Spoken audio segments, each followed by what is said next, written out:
One thing I learned is you'll obtain anything you want if you just stick with it. Stick with it.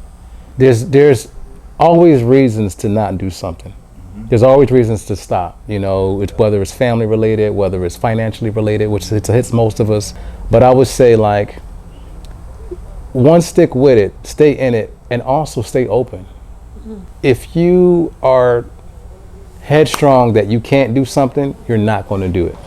RapDillz pills and exclusive. Come slide. 7 names. Welcome, you guys. Welcome to Albany. Peace. Thank you for having us. Word. To start off, let's tell the people the reason for y'all even being upstate right now. What do you have going on? Let me start off? Yeah. Okay. We are presenting a piece called Prophet, the Order of the Lyricists? The Order of the Lyricists. The Order of the Lyricists. We keep changing the name. The piece is a multidisciplinary piece, live theater performance piece. There's also a book that's connected to it. There's also an album that's going to come out. So the book and the album come out next year. Okay. And I feel like there's something else connected to it. Oh, there's a podcast, short podcast that we're doing as well too. The piece itself is, I'm Everett. This is Marjani. We are 7 names. I am a sound designer, composer, MC. Marjani is a choreographer and a dancer. Yes. So we're up here to perform. We're performing at Impact. The Experimental Media Performing Arts Center in Troy, New York. University. Yes. So we're performing the piece this Friday, which is the 26th of August. What's the piece about? The piece is about, I was figuring out how to get that bridge. The piece is about, I wanted to do a piece talking about MCs and talking about the journey of MCs. Not necessarily talking about rap. I'm not talking about the entertainment side of it. I'm talking about the actual study, the skill set, and the journey that comes along with being a lyricist or being an MC. And some of the obstacles that society will put in your way when it comes to actually presenting your work or just being in your work. The thing about lyricism and MC is that, number one, unfortunately, the society doesn't want to see it as an art form. And it's most definitely an art form, and it's most definitely a study that has to happen in order to be a part of it. So this piece that we're doing, Prophet, is really taking a look at what this journey looks like and the individuals who have chose to walk this path. To me, they're prophets, because you do something that's God-centered, or you're doing something to represent a message. We have a lot of cats walking around who really should be being honored in a certain kind of way. I'll say it like that. Okay. Because our MCs are we were talking about this yesterday. There are talking drums. They are the talking drum. They're the script keepers. They're the alphabet holders. They're the translators for what's happening in our community. So I feel like I really wanted I wanted to change the perspective of how that's being viewed across the board. And this is just one opportunity, my opportunity to actually not support, but to represent this culture in a certain kind of way. So I had the idea. At first, it was just going to be like an album kind of a thing, and talking with my wife, and she was like, "You should put that on stage." And I'm usually behind the scenes on stage. And so to do that, I was like, well, then we need to do this together, because I don't, when it comes to presenting work in that way, I know what I know. And by us coming together and having these shared experiences, we were able to really put together a beautiful story. I feel like it's a beautiful story. We'll see what everybody else feels like when they come see it. But anything you want to add to it? I know I'm getting a little long-winded. Oh no, I don't think you were getting long-winded. Okay. I enjoy. No, Sounds amazing. That's how I was Oh yeah, I know. I was like, I enjoy hearing you talk about the project. You know, every time you talk about it, you get clear, you get more concise. Yeah. You're able to land more specifically on both what you're talking about and the urgency of it. I think putting it on stage that's a part of my practice, my modality. Are telling stories, and I do so very much with my body. We were in rehearsal the other day, and working really closely with our media designer, who's also a very close friend, Nina Murigessen, and she said, "You really listen with your body," and I think that's also a part of the conversation. That's an inherited practice as a Black woman in particular, and so I really think of this craft of MChood, of lyricism, as a part of a body of Black radical traditions, Black radical experiments that Black people continue to offer the world in terms of the way that we find ways to like weave our storytelling into different practices, the way that we find a way to talk about, to share our legacies, to share our ideas, to share our dreams, and to sort of seed into our futures with our different practices. And so I think that's my particular investment in this story. And so putting it on stage is a part of the way that I'm not only a part of it, but I can elevate it in my world of performance. That sounds amazing. And just so like when people are coming, you're doing the choreography and you're doing the MCing, like the rapping, or how is it formulated in a way? It's interesting. Actually, we're both doing movement. Okay. And we're both doing, I mean, you're not MCing, but we're both No. We're both doing movement, and we both have vocalization that happens. I'm doing more verses throughout the thing, but it's not, the piece actually is not about my verses, like my writing form. It's not necessarily, so the verses I'll do some of mine. I'll talk about, I don't want to give everything away, but I'll talk about certain verses that if you pull back the layers and really understand what these MCs are saying, really giving perspective to what, you know, what some of our brothers and sisters are talking about. So you'll get, so some of that is in there too. So you have a combination of some of my verses in there, verses from artists, MCs that I'm sure everybody knows. And then there's, you know, the movement part, which was where we worked. I worked very intensely with my wife, because she got me moving. And first I was like, I ain't trying to be up there doing no, but actually, I come to understand how important the movement is, even for MCs. Because that was one of the reasons I wanted to do it too. Like what I came to understand was the movement, even MCs movement, it's all like there's still something that's connected to our body even when we're speaking. Right. Which is one of the reasons why I just love MCs, because they think different, they move different. So you'll see some movement in there as well. That's dope. And just thinking of like some of my favorite performers in hip hop, they're not my favorite performers because they just sit there with the mic and send a dope message. They're like, it's the way they move and the energy they have on the stage. So just a question for you, like visual storytelling. How do you like? So what's the, not to tell the story of what's the piece gonna be, but visual storytelling. How do you send a message through your movement? Like, how does that work? Yeah. Well, I think the first part of that is the reality that, you know, one of the things that I'm always asking myself, or even asking my students, or even asking folks I'm in process with, is who are you in relationship to what is, to what has been, and to what will be. And that means that you don't have to look at yourself isolated in time or in space. And the reality is that, like, our practices, particularly as Black people across the diaspora, have never really been super compartmentalized like, oh, I sing, that's it, that's all I do, that's how I, you know what I mean? Yeah. Or I rhyme, that's all I do, that's the only thing I do. We don't think like that. Right. Like we make it abundance, you know? And so the same thing with jazz music. It might be just music, but we also created the dances. We also had the Lindy Hop that were with that thing, you know what I mean? Same thing across the board. It always involved the body. It was always about the storytelling. And so I think that how I might convey something with my body is the same it's a big question, but I think mostly it's about what am I trying to say?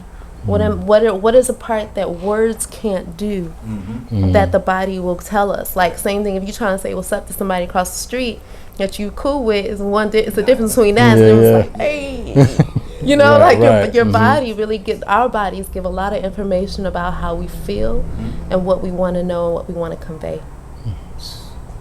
This piece seems amazing. I hope everybody up here really go and check it out. Indeed. It sounds really dope. So working together as husband and wife and stuff like that, how is that experience? Because you guys travel the world and stuff, like, and share y'all art and y'all messages. How is that experience? Being able to make it like a family affair and do what you love at the same time. Good, you want to Nah, I go. He had a great gesture in his body. He said, "And share." No, I'm just kidding. I was joking. I think being able to travel together with your family is a beautiful thing as you do your work. And you know, because you have different experience in different places, and there's a growth that happens. Like there's something. We have a little one. He's 6 years old right now, and when we go to places, when we come back, there's a certain growth that he always like. It's something about like being able to have these experiences that helps him grow. But also there's a flip side too. You know, sometimes that being able to be somewhere stationary for a while is also good for growth. So it's like it kind of goes both ways. It's like we can be out, but we can't be out too long, because then I feel like sometimes if we're out too long, then it's not necessarily beneficial for him in that way. As far as working together as husband and wife, we gonna keep it real funky. It's good. Sometimes it's beautiful. Sometimes it's as marriage is. Sometimes it's tough. Right. But through those hurdles and going through like that muddy like kind of ground, we always come out stronger. So it's like I think it's at a point we kind of remember that, and we're we hot and we two, not that we're hot and cold, but we're two different individuals. We have two different ways of being triggered creatively, especially in creative way. Like my creative way that I'd move is different than her creative way that she moves. But you find that middle ground, you find that space of compromise where it's good for both. Because when it's good for both, it's good across the board. Everybody wins, So it's a learning. It was a learning process. It has its high and lows, but it always ends up. We always look back at the work, because it's funny. We'll do pieces and we'll fight throughout the piece, and then we'll look back at it and be like, "This is pretty amazing." Like, we really did something good. So it's just keeping that goal in mind, that determined idea. Like, at the end of the day, this is going to end up good. If we just kind of just find our ways of maneuvering, it'll end up something beautiful, and it always has been. I think I would just add also, it takes a village. For True. real. Like I know we always say that, but no, it's real. It's real. Sometimes I look at our communities, and what we're doing, and I really celebrate the places where we are having conversations about what it is to maintain our institutions of marriage or familyhood, whether it's marriage or not, our institutions of familyhood out loud. Especially as Black couples, like the very first institution or pillar of our communities that were challenged in this country, particularly in the construct of slavery, were our families. Right. They were torn apart. So that was for centuries, not just for like 20 years, 30 years. That was centuries of that. So we're like relearning and rebuilding the muscle of holding our families together. And so the work that we make, that's only like a blip in the portrait of what it takes to build family and generations together. So I'm grateful for the people who are around us, our families, our creative partnerships, our what do you call it? Our dramaturgs, who work with us and help us to keep the goal. Yeah. And hold us to task about the commitment that we made. How 12 many years ago? 8. Oh, a long time 8, ago. maybe. Whatever. Married 8, together like 12, 14, something like that. Right. But yeah. But we stood before them but and we said we wanted to do something, and they hold us to that in That's a way true. that honors our humanity, and, and I'm grateful for that. Dope. And it's so ill to see y'all in this space and really thriving in y'all art. A question: how long have y'all been actually pursuing MCing and choreography? Yeah. How long MCing. I've been on the pen seriously since I was 19, and so that's a good 20 years. I think I got to the point where I stopped pursuing the music industry idea of success, and I pursued my personal idea of what it meant to be an MC. And I've been on, and since coming to that platform, I've loved the journey. I still, sometimes the pen is emotion crazy, sometimes life is emotion crazy. And however it goes, you always come back to the pen. Like I always tell MCs, even the brothers I know that don't write no more, because I know mainly brothers in Philly, a couple sisters here and there, but I'll tell MCs all the time, like, even if you stop writing, you're still writing in your mind. Because you've been moved to think a certain kind of way since your pen started moving. You're not just going to stop doing it. So even I'll tease, I'm like, even if you ain't writing it down, you're still writing up here in some kind of way, shape, or form. You want to speak to the? Yeah, I've been. I moved to New York from California when I was 19, and I've been dancing. I graduated from college kind of early, and so I've been pursuing my practice in dance. You can go in a lot of different directions in dance. You can dance with a company for many, many, many years. You can go into choreography. You can go into teaching. And I've done a little bit of all. I've done quite a bit of all of that.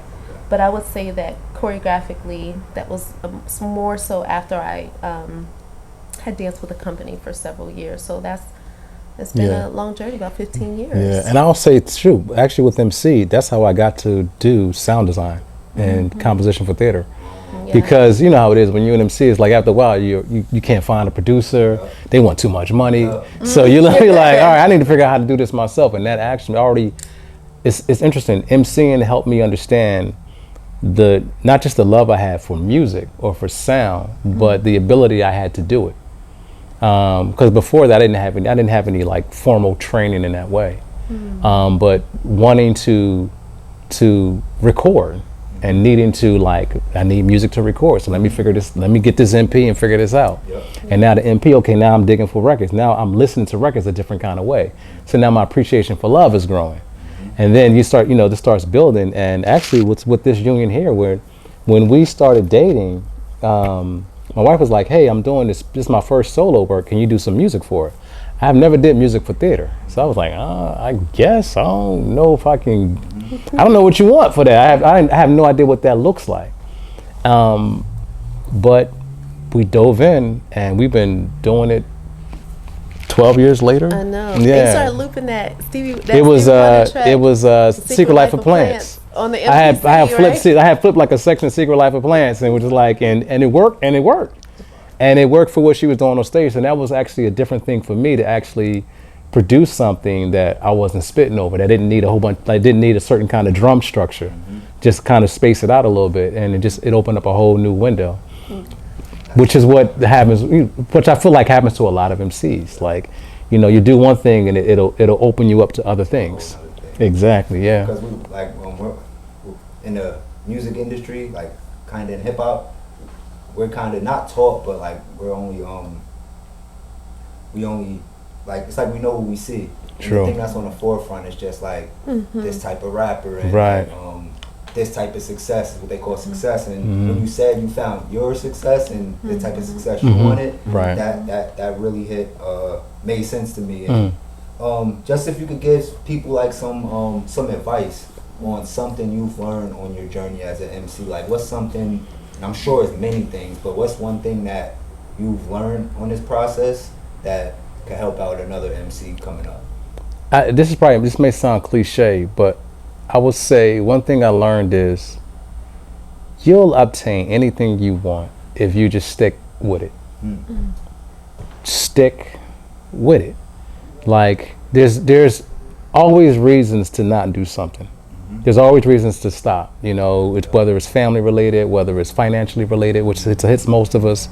Whether it's it can be a numerous amount of different kind of things.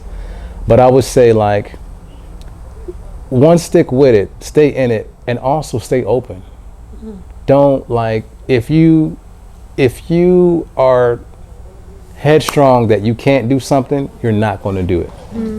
If you're open to the fact that, hey, I might be able to pull this off, which is one of the beautiful things about the people in hip hop culture, is because we're already trained to be alchemists in a way. You know, we're gonna take something, we're gonna flip it and make it something else. And just as long as we know that we can do that with anything, we have that power and that ability to do that with anything. And also to address, and I know certain brothers, brothers who are doing production now, I think it's called imposter syndrome. Whereas, like, sometimes we feel like we don't know enough to be there. And it's like, nah, you'll be surprised. I'm sitting in these rooms and most of the people don't know nothing. You know, and they walk around like they know it all. And it's like, so for me, it'll be like, be more ginger with yourself. Be more kind with yourself. Be more patient with yourself, and be open with yourself. Allow yourself to, because you never know what other passion that's connected by the way of being an MC that is going to open up that you'll probably thrive in. And because you can always write. You never have to stop. And I think for me, I started to think that way, like, oh, well, if I'm doing this, then I'm not going to write as good. And that's not, we are who we are. We're some powerful people. So it's nothing that we can't do. That's some jewels right there. I appreciate that. Indeed. A question for both of y'all. I don't know if I want to ask what's better or what's better to have. All right, so I'm gonna just word it how I could word it. What's better to have? What's it more important to have? The mindset or the skill set? Whew. And this kind of goes over what you just said, like. So I don't know. Either one of y'all can start it off. You start What's about more important, the mindset or the skill set? Oof. Oh, yeah. I have thought. New Shores. No, you go. You want me to go? All right. Well, yeah. I would say we should say the same time. We probably gonna say different things. Let's just try it. Okay. Ready? 1, 2, 3. Mindset. Okay. Oh shit! Okay. I would say mindset. Yeah. Skills can be learned. Exactly. You can learn to do anything you want to do. Yeah. If your mindset isn't right, It won't matter. it won't matter. You could be the most skilled producer, MC. You can be the most skilled, whatever. Yeah. But if your mindset isn't good, you'll never get out the door. That's right. So I would say mindset. That's right. I mean, that's the part that I feel like I keep saying this, about who we are, about who Black people are, yada, yada, yada. One of the things we don't talk about enough, but we know, is like will. Like you have to. The thing is, like, if you do some research about who we are and what we come through, it doesn't make any sense that we're still here. Right. But our people had a certain kind of will. They had a certain kind of vision, a certain kind of relationship to the stars. They knew we weren't the only ones. They knew that we had a future. They knew they invested in us so that we could sit here and be like this. That's a certain kind of faith. Sure. That's a certain kind of like willpower. So the reality is that you can know a lot of things, but if you're letting yourself, surrender to doubt, like you said, you won't get out the door. So when you're able to build the mind of a warrior, you can conquer all of those things, and ultimately your skills will rise to meet you. Indeed. I killed that. That's a great answer for that. And just a little bit on mindset. How does a person like our people, whoever it is, how do they work on their mindset, or like what's things because I think I read you guys are like very spiritual people, and yoga. Yeah. This one here. Yoga. Yeah. And I'm also somebody that tries, like, I'm into meditation, but it's so hard. Like, it's like exercising. Like, I just can't do it every day. Like, I try to so much. But is that something that our people could use and practice to maybe have a better mindset as they're going through their journey and stuff like that? And could you talk about more like things that people could do to get in a better mindset, a better mental health, and stuff like that? Yeah. You said, I can't do that every day. Nor should you. Study the rhythms of your patterns. Oh, that's okay. It's okay. Like, we are rhythmic. Like, you got rhythm. Yeah. You know what I mean? Like, if you have, femme beings in your life, they're women, and like we have a relationship to rhythm and timing every single month. We have a relationship to the moon. Those kinds of things, when we open ourselves to that part of ourselves, the feminine and male part of ourselves, then we begin to understand the different energies that we carry, and the way that we can I'm being a little like up here, but the way that we can develop a practice that is graceful, that is, I love how you say, be ginger with yourselves. If you smoke, use that plant, use that, like you can, that's a part of a meditation. It's not just, it's not all about like, oh, let me float, let me escape. It's not, there's a very particular avenue that can give you into knowledge of self. Your journal, you know what I mean? Like, reads, and then the thing that I love about history is you find people who are like you, that have existed throughout time, that have done great things. If you're into a certain MC, learn about their story. What did they come through? How did they do it? Who did they talk to? Mimic those patterns.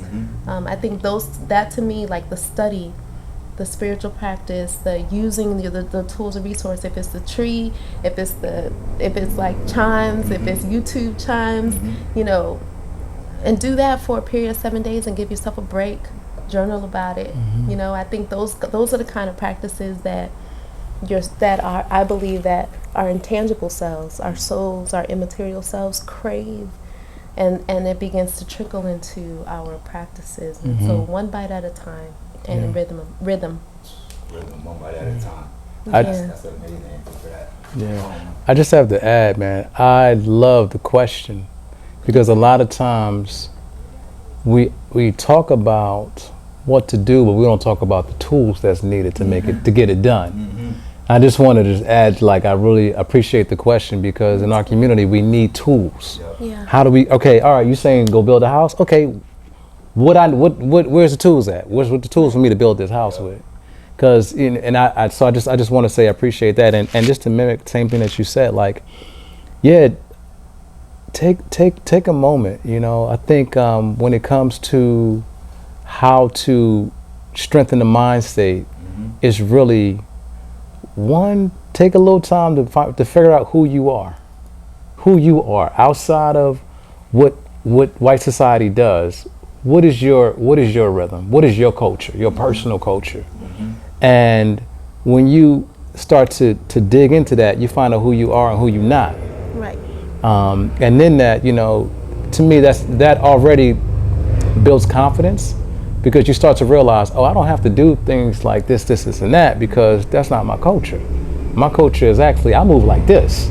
So when I'm doing my thing, this is kind of how it works, and it gives you a certain amount of confidence and just rights. Like, I have the right to move in this kind of way, because this is who I am. So yeah. I just love how you guys.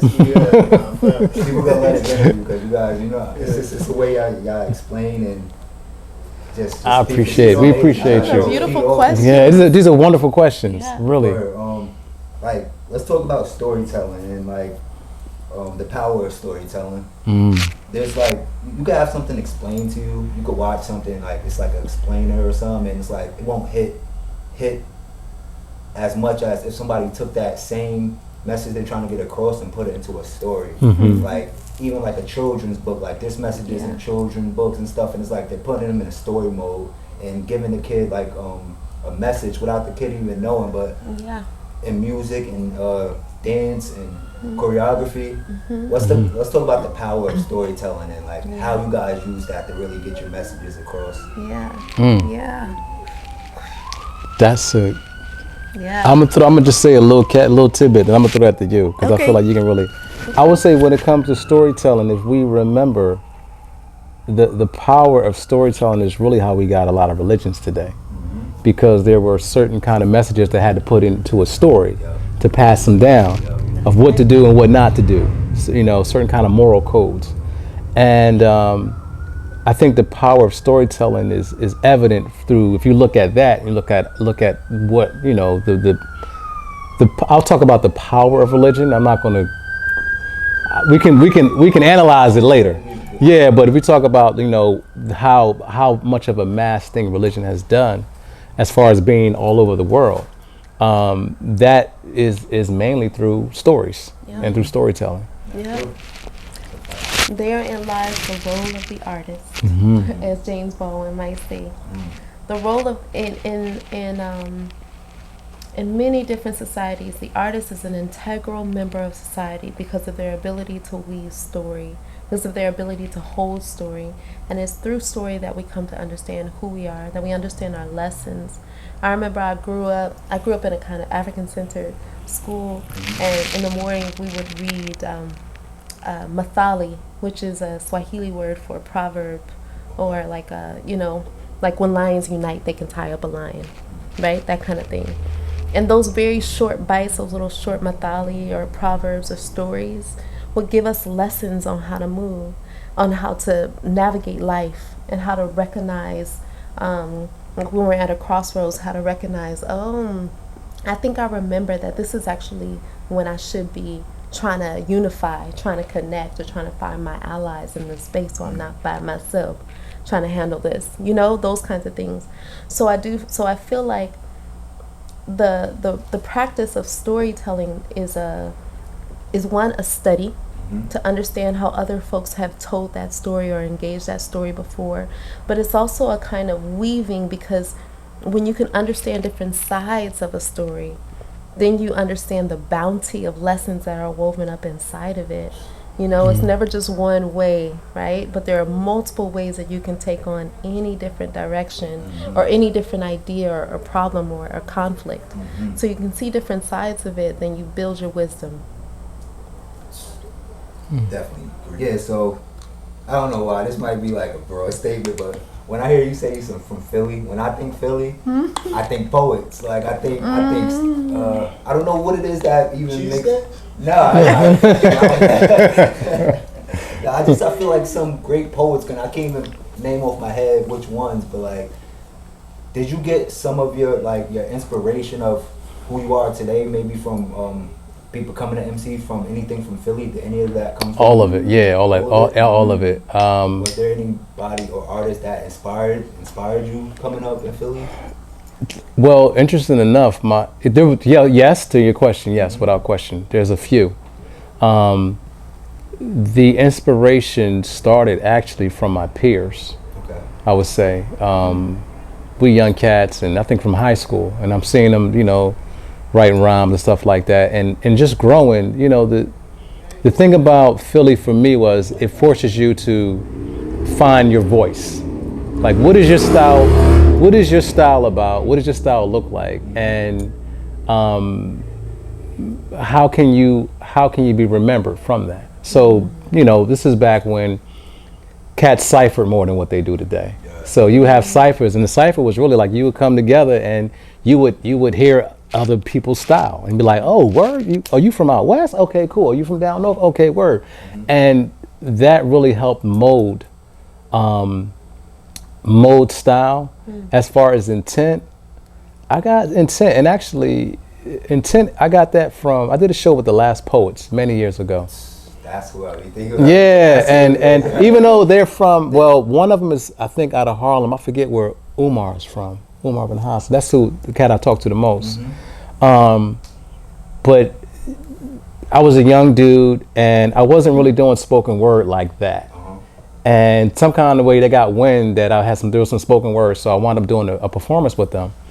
And after the performance, Umar sat me down like the next day, and we just sitting down talking. And he just, I forget what he said, but he just gave me so many jewels, and it made me think about intent when it comes to writing. Like, what are you really gonna talk about? You know, what is it? You got all this space and time to say something. What you gonna say, and how you gonna say it? And that was just it was a beautiful experience for me. So, but of course, you know, influences, you know, as far as Philly, I would say everybody, to be honest with you. And I'm not just saying it to be cliche. I say that because Philly's a hard town to get. Funny enough, nobody really gets put on in Philly. You got to go outside of the city. I was just speaking. You got to go outside of the city. So you're in the city, and you're just like working on your skill. You're just sharpening your sword. You're sharpening. But if you want to get put out there, you got to go somewhere else. So for anybody to be able to do that work inside the city, and then be that determined to go out and actually make things happen, I salute all of them. But of course, I'm a Thought fan. I think Thought is just like a phenomenal MC. Yeah, one of the dopest. I'm not really a gangster rapper, but I got to give it to Schoolie D, because he was the first. You know what I'm saying? Like, so it's stuff like that I seen coming up, and I realized because Philly is so close to New York, but Philly is so much trying not to be New York, as far as the city is concerned. Like we just like, it's like, oh, we're so close, and you kind of get that shadow. It's like that big brother shadow. It's like, oh, I'm my own person. Wait a minute, let me, So that was one of the things that we learned early, and I would say like really the city as a whole taught me how to be an MC. Okay. And it gave me inspiration on how to just be. When it comes to in this world of lyricism, like how to like just exist, and it's through some good times and some bad times. Yeah. All that comes with it. Right. But yeah, I think that's my major influences. There's some MCs there for sure, but the city as a whole just really fed me in the '90s. Like that's when I was coming through in the '90s. It fed me in a certain kind of way. Dope. Yeah. Philly definitely. Some of my favorite rappers is from Philly. Mine too. State property. Yeah, exactly. Yeah. For sure. Meek Mill. So like, cause you guys, y'all have messages in your music, in your art, in your something I try to go off, like, and make like my motto and always remember is like the saying of putting the medicine in the candy jar. So like, because I'm a hip hop platform, I cover all types of hip hop, gangster hip hop, a more woke type of hip hop, R&B type vibe hip hop and stuff like that. But anytime I do an interview, I make sure try my best to make sure that I'm getting a perspective and like some information that's gonna help and make people understand. Like I'm always trying to put a message in my interviews and get the perspective from the person I'm talking to. What's some ways you guys because what you do is hip hop, what you do is dance in your choreography. What's some ways that you like make sure, because it is entertaining, make sure it stays entertaining, but keep your message in, and it's like keep the balance of having a message and entertainment at the same time, like without giving away like your how you do it, but like how do you balance that? Without it being two on this side or two on this side. Sorry for the question. No, it's good. It's good. Did you want to go first with me? Well, go ahead. I'm curious what you're gonna say, but you want me to jump? No, go ahead. I would say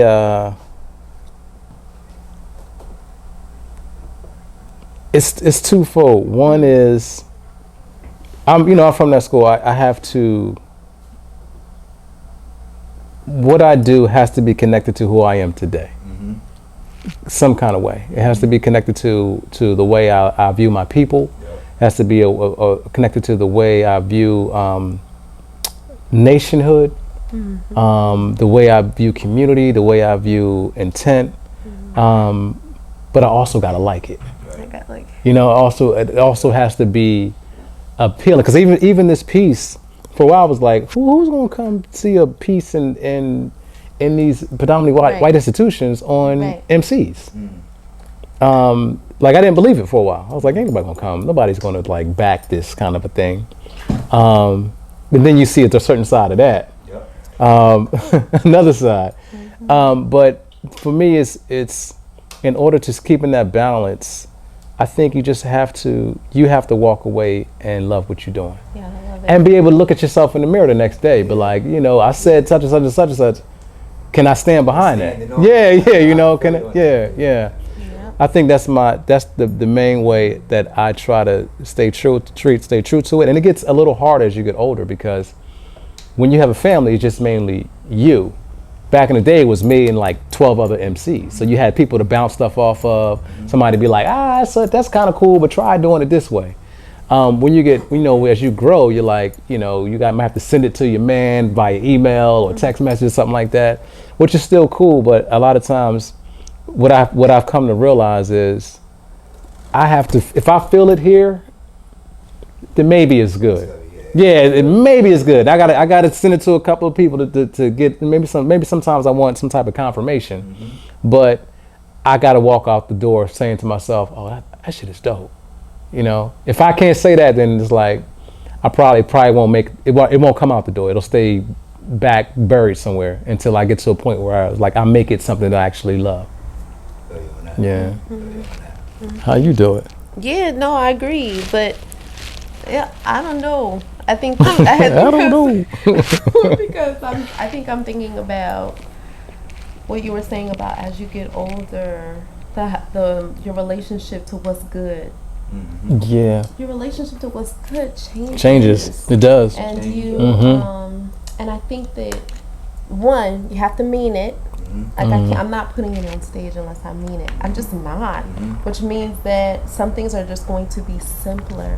You know, so maybe at a certain time when I was like throwing my legs up and flipping and doing hinges, you know, they teasing because I like to hinge. But like, you know, doing all of these kind of tricks with my body, that to me was good. Now that doesn't interest me in the same way.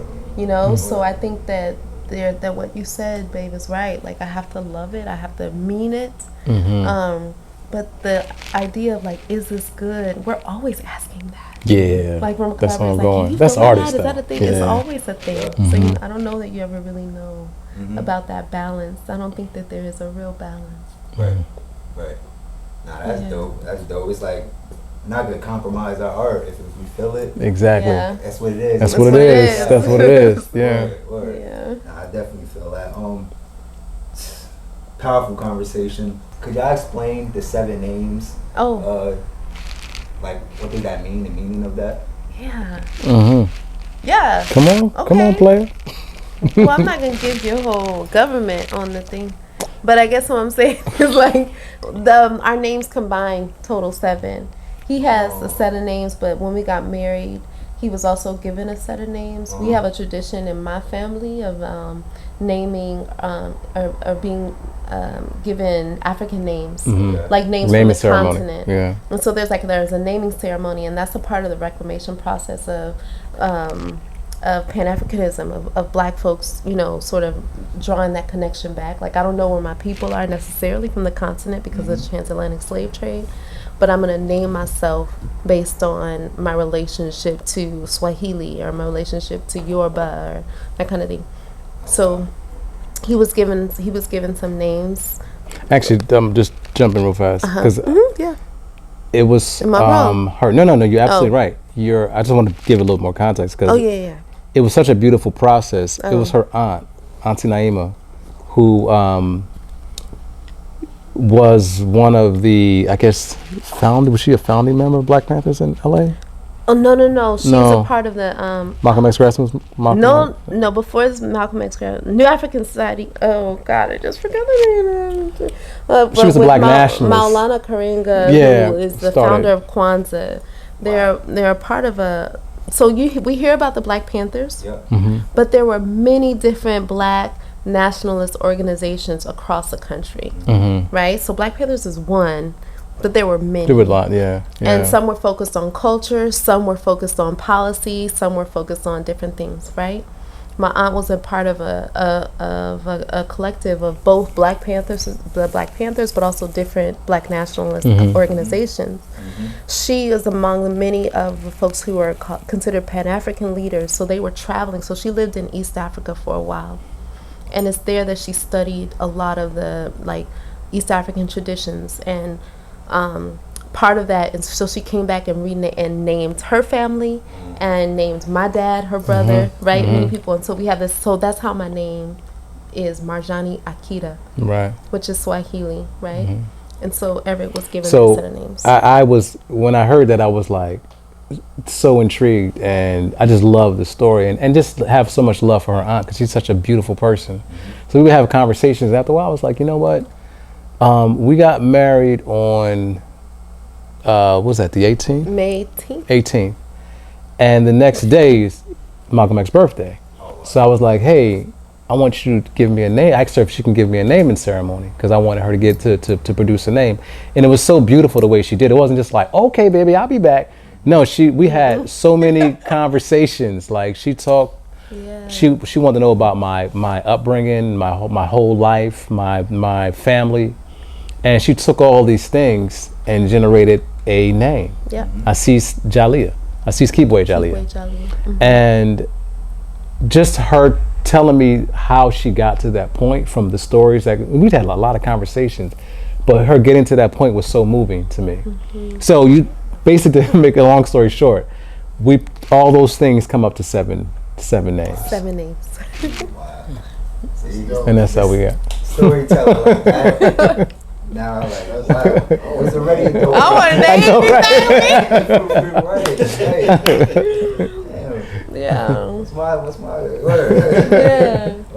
That's fire, man. Can you tell people where they can find your art at? Oh, yeah. You got all the stuff. Yeah. Oh, yeah.